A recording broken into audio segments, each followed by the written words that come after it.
Doctor Iqbal نے فرمایا ہے کہ نشان مرد مومن بات گویم جو مرگ آیت تبسم بر لب اوست.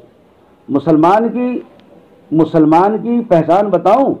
مسلمان کی پہچان یہ ہے کہ جب موت آتی ہے تو مسکراتا ہوا دنیا سے جاتا ہے. یہ کون مسلمان جاتا ہے؟ جو آخرت کے لیے بے پناہ ذخیرہ جمع کیے رہتا ہے، جو ڈر ڈر کے جیتا ہے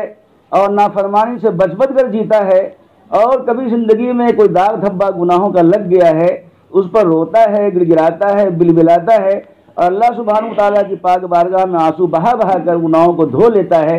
اور ایسا بندہ جب دنیا سے جاتا ہے یقین ہوتا ہے کہ میں نے اللہ تعالیٰ سے ڈر ڈر کے زندگی گزاری ہے، نافرمانی سے بچ کر زندگی گزاری ہے، اللہ تعالیٰ کی طرف سے تو رحم و کرم طے ہوگا. اس لیے مسکراتا ہوا جاتا ہے وہ دنیا سے.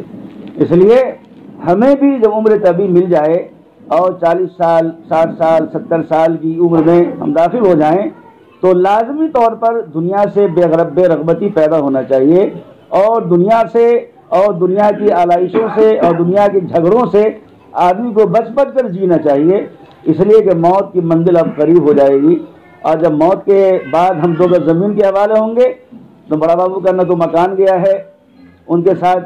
اور نہ ان کی اولاد گئی ہے ان کے ساتھ، نہ ان کی بیٹیاں گئی ان کے ساتھ، اور انہوں نے دنیا میں کمایا وہ کچھ نہیں گیا. وہ عمل صالح جو انہوں نے نماز کی شکل میں، روزے کی شکل میں، زکوٰۃ کی شکل میں، صدقے کی شکل میں اور دوسرے اعمال صالح کی شکل میں کیے ہوں گے، وہی ان کے ساتھ